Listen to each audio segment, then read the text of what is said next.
Alright, what's going on, everyone? Welcome back. It's been a while since I made a video. I think it was over a year. Decided to do a new career in my life. Kind of didn't go out too well. Um, Actually, it was pretty nice. Made a lot of money. Car business, selling cars.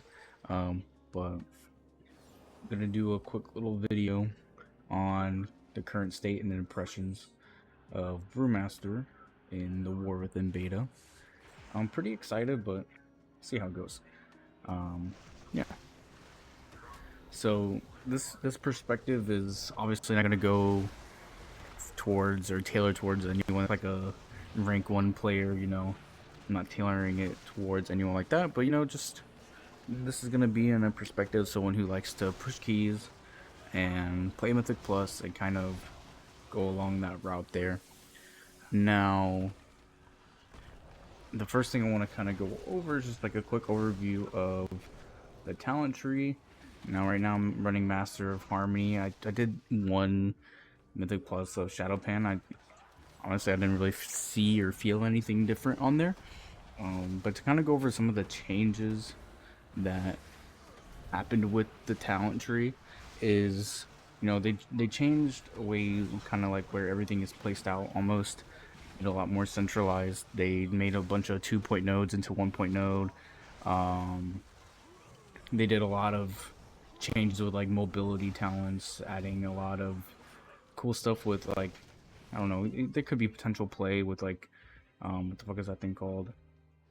Transcendence. Yeah, they did a lot of cool like transcendence plays, stuff with your rolls, give you a cool little dash over here. So they did a lot of changes on that. Oh, and then a big one too is they made paralysis into a soothe now. I'm not running that at all. I might do that later, depending on the key or whatever, depending on the week. But yeah, they made paralysis into a soothe. That's pretty cool. I'm not running that. They also did take away a few things, like there's no more white tiger. That got no more white tiger, no more generous pour, and I think Close of Heart they removed too. And now we have more of a personalized buff instead of something that's going to be going towards the group. So with this one, it's more personalized physical damage and avoidance, and then sheep proficiency that does increase your magic damage and increases your healing. So that's pretty cool. Yeah, I think there's also a couple other ones, like this one is pretty cool, the flow of chi. It gives you a buff depending on kind of like where your health is at, so that's really nice. When you fall below a certain amount, you get a increased healing. That's a little bit of a safe passive you can put on there, so that's nice. Also Crash, I've been using Crash a lot. It's pretty fun, not gonna lie.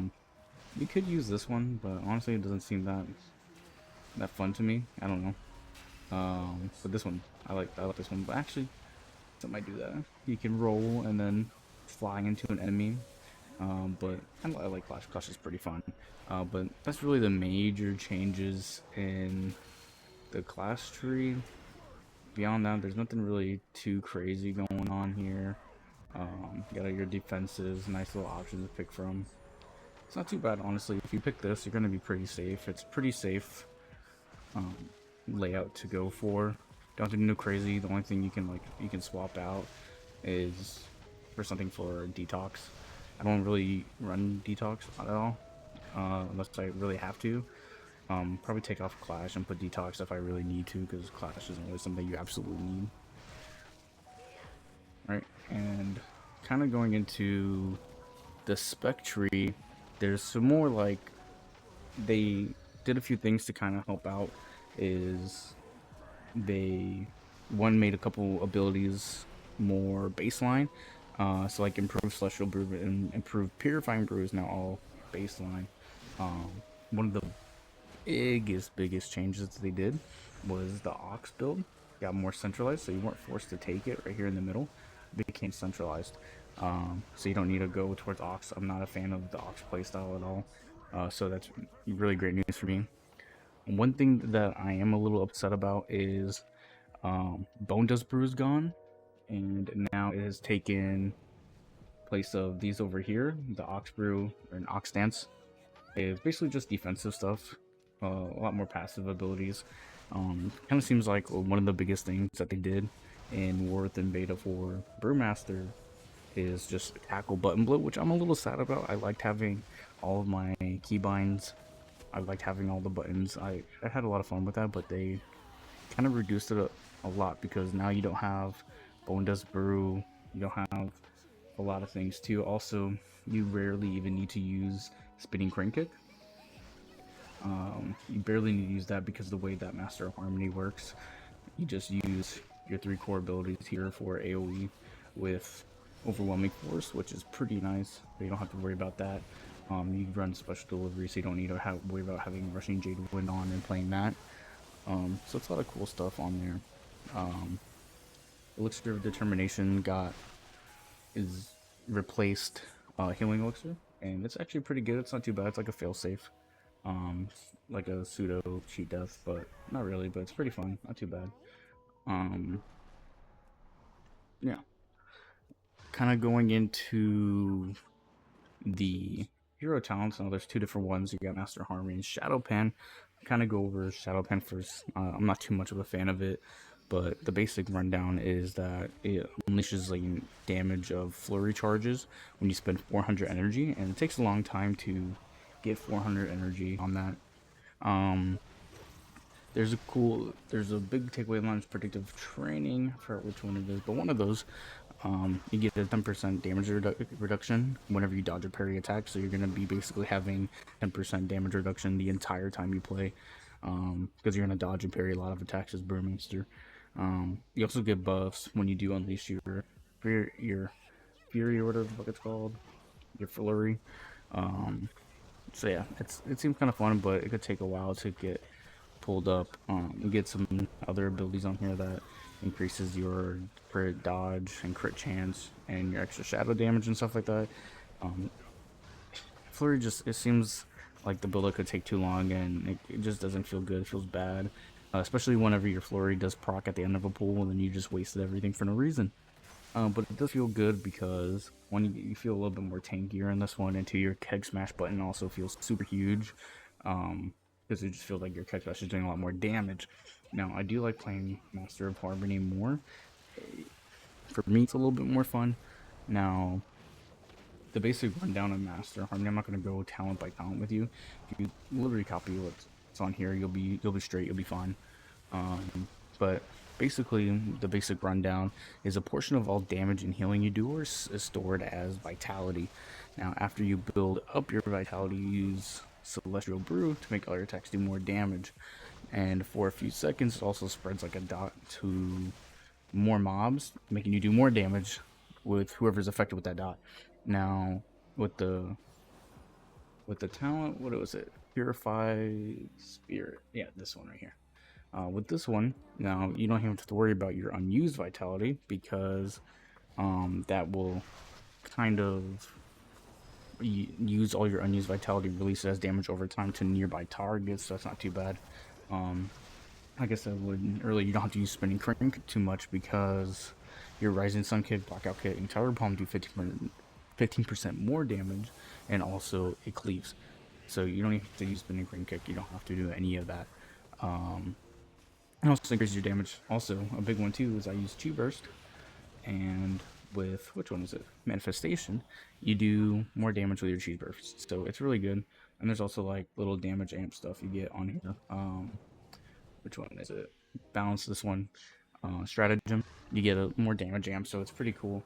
And with kind of like how like all this works over here, when you run this build, you're going with this and special delivery, you don't really need to use Spinning Crane Kick at all. Now, if you went Celestial Flames, you would, but I don't really see that as a viable option. But yeah, it's not too bad. If you just literally copy these talents, you'll be pretty fine. It's a pretty safe way to go. Yeah, I've had a lot of fun with it. Now, there's a few more things that I would like to talk about with the overview. So, of course, I'm going to be running this build over here. It doesn't seem too bad. Now, you can... I recommend using high tolerance, but you can take like a point out of here and put in here if you want to be more tanky, but I just recommend just run this, man. It's not too bad. You can swap between these two. if you want to go bob and weave instead of having another button on Black Ox Brew, and it gives you one less button to worry about.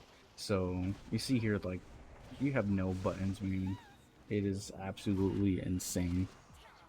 With White Tiger statue being gone, Bone Duster being gone, Rushing Jade Wind is now in because, you know, Resonant Fist is gone. It's not that bad. I'll just run special delivery. And now you also don't need to Ox because if you don't like playing Ox, I don't like playing Ox, you don't have to pick that. Now the rotation is practically the same as it was in Dragonflight. So if you are used to playing Brewmaster in Dragonflight, it's practically the same. If not, I have a video you can watch my quick guide on that, and it's practically the same thing. When you're doing your rotation, you're just going to be doing your main 3 abilities. You're going to be keg smashing and then doing breath of fire, keg smashing, breath of fire, keg smash, pop, oh whoa, breath of fire instantly after that, and then running through your 4 abilities, your Tiger Palm, Blackout Kick, and Rising Sun Kick. And then every once in a while do Chi Burst. Now if you are kind of like me and forget about your Chi Burst, you can run Chi Wave instead, and that will just do it automatically. You don't even have to think it's a passive now. Now the next thing I kind of want to go into would be your stat priority. Now of course stat priority hasn't really changed too much. It's going to be agility, burst, mass, crit. Now with versatility and mastery, stats are now kind of a little bit more favored within the War Within. Versatility is vital because it boosts your damage done, reduces your damage taken, and increases your healing received. This makes it an amazing stat for both offense and defense. Now mastery enhances your stagger effect, which is crucial for managing and mitigating your damage over time, and it's really good. Now critical strike is also an important stat for Brew, because it increases your chance to deal double damage with your attacks, which is particularly useful for improving your overall damage input. So that's really good. And another quick overview, kind of like with for your tier sets. Now set 2, it just gives you basically just extra damage and increases your damage reduction. So it's not too bad, just very free. And now this is what I was talking about with your 4 set. Your Blackout Kick gets increased damage for the more time you use it, right? And then it can also give you a chance to get a free keg smash.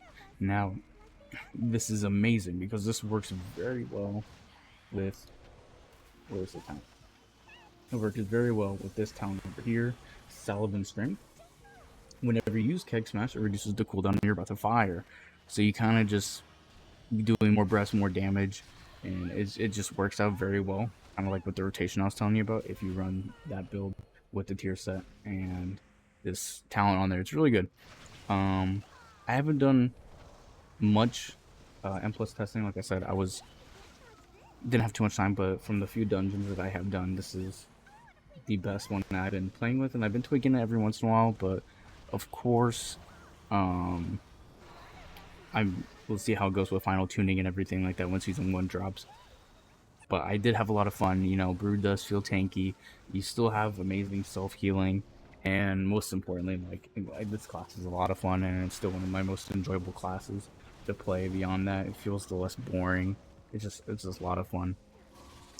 And overall, you know, I think I give Brewmaster an easy A tier tank, maybe S tier. The only reason why I'm a little down about it is because of the button bloat reduction. I actually, you know, really enjoyed when it had more button bloat on there. So yeah, man, that's really much it. It's just a quick little overview that I wanted to give you guys. If you have any questions, feel free to drop it down below, and I'll be able to answer that for you. But yeah, thanks for watching.